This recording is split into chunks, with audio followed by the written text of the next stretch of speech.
Darts often goes through these periods where we have players playing really well, and then it doesn't quite translate to the rankings where we go, this player's the official world number 2, this guy's playing the best darts in the world, this guy's playing the best darts in the world, this guy should be in the top 32, and it takes time for it to come through the system. Over the last 12 months, we have seen various players consistently and considerably outperform their rankings. Today I am picking 4 out for you of players who are consistently doing so, who we expect to see move higher up in the world rankings. The player who flags this up though has to be Nyman, a player who has won 5 Pro Tour titles. He won the most games of anybody on the European Tour in 2025 and has consistently been a big danger. However, isn't somebody who's had those big runs on TV yet, which does mean there could be some big money coming his way, big ranking movings coming his way. Less than 25% of Nyman's prize money actually comes from major events. So when you think all the major events that are coming up and the form he's in right now, you'd imagine that he's going to be making a bit of a move. Averages 96.90 over the last 12 months. And I know what some of you will think. Some of you will think, you need to average 100 plus to be a professional player. You need to be averaging 105. Like, some of the numbers I see are ridiculous. To be in the top 32 of the world, over a 12-month period of time, the average required is 93.07. 93 for the top 32.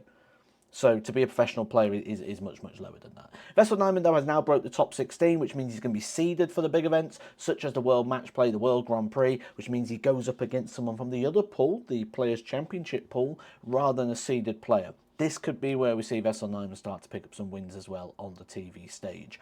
Projection at the moment for Nyman, yes, he's in the top 16 now. We expect him to go at least to world number 12. I think he goes higher. I think Nyman could get up to world number 9, which would back up where he sits in the world ranking of averages. Because if the averages dictated the world rankings, Nyman would be 9. 9 for Nyman, we're going with that. Second up on this list, player I've mentioned before as one to keep an eye on, William O'Connor. Now, he's doing exactly what William O'Connor does. He's consistent, he's stable, he's reliable. But we're about to see William O'Connor maybe go and take a step forward in his career. We're used to seeing William O'Connor at the World Championships. We're used to seeing William O'Connor at the Players' Championship Finals and the UK Open. He's had runs there in the past, and ever present. However, where we've not really seen breakthrough is to become a regular in events like the World Match Play, the World Grand Prix, the European Championships. And right now, he has guaranteed himself 5 majors, as things stand right now, which are the Match Play, the World Grand Prix, the Euros. So there's money going on his rankings without him having to defend anything, and that's also looking at the fact that William O'Connor may not win games when he's there. Imagine if he starts picking up results when he's in these events as well. So things could change quite quickly here for William O'Connor in regards to his rankings. He's currently world number 40. He's averaging 93.5 over a year, which again, averagers doing the rankings would put William O'Connor as the world number 27. Early projections have him as number 32. So between that 40 to 32 means he's going to be seeded for the World Championships as well. That's going to help his positioning and his placement in that event to get some runs going potentially. I think William O'Connor establishes himself firmly inside the world's top 32 now. What does that mean in 2026? Not a lot. You know, there's not really many perks for top 32 anymore. Top 24, yes. Top 16, yes. Top 4, yes. Top 32, not so much. Now they've lowered the boundary of entry there for that seeding position for the World Championship. But still, I think William O'Connor could be firmly in the top 32, maybe challenging the top 24. That could be a very realistic goal. With just a couple of results, doesn't need much. There's one here that really interests me. I've always said that darts never really sees many comeback stories, never many revivals. Well, we're watching one. It's happening in front of our eyes. Christo Reyes. What a performance he's done. He's averaged 93.42 since returning to darts. A seasonal win rate of 69%. Playing at the top level, professional level. This is unbelievable. £32,750 so far he has earned.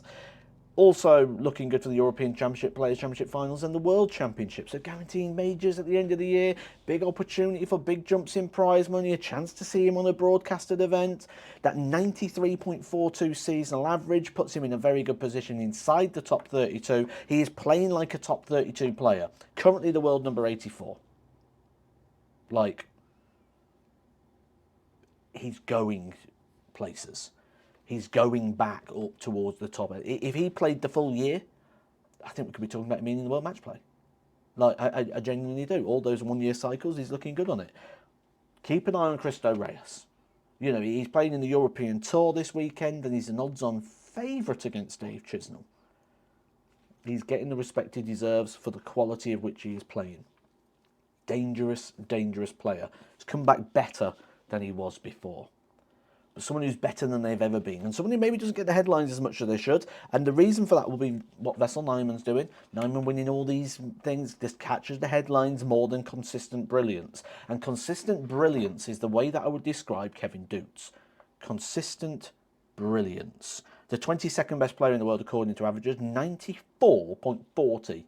His 12 monthly average. That is crazy. When we look at the 14 Players' Championship events that have happened so far this year, 7 times he has reached a quarter-final or better. 7 times. 50% of the tournaments he's reaching the quarterfinals or better. Finally got over the line and picked up a title recently. That's going to do him the world of good. It's going to do the conference the world of good, and also puts him in good positions for all the events. The match play, the Grand Prix, the Euros, the Players' Championship finals, the Worlds. All money, or most of it, is money that he's never had before. So it's all added. It's all bonus. Nothing to defend. While people above him could be losing ranking money, he's going to be gaining it in places he's never had it. Currently, the world number 34, so in the seeded position for the World Championship. Projection by the end of the year is to be in the top 24. I think that's where he is. I think he's between that 24 position, and if he carries on playing the way he is, and he transfers this form onto the TV, like we've seen him do before. We've seen him play well in the World Championships, going up against the likes of Michael Smith. We've seen him have runs at the Alexandra Palace, showing that the big stage is not a problem for Kevin Doots. If he can consistently do that, and he can keep that sort of form going, I think Kevin Doots could be challenging the top 16 in absolutely no time. Of these players, who's going to go the furthest? The eye is drawn to Nyman. Naturally it is. Nearly a 97 average over 12 months and just seems to be getting better all the time. Quit his job now to take darts as a full-time occupation. I think not next year, but within the next 2 years. I'll leave it open. I'll leave it open because it could be next year depending how he does in the majors this year. In 2027 or 2028, I think Nyman plays in the Premier League. I think he becomes a Premier League player. That's going to be my prediction. But this is based on stats. Let me know what you think based on feeling. Who is out there right now significantly outperforming? And I could have put so many different players on this list. I could have put Sebastian Bielecki on here. I could have put Alan Suter on this list. I could have put Niels Zonneveld on this list. I'm going to leave that to you in the comment section. I'll catch you down there and some more Edgar TV.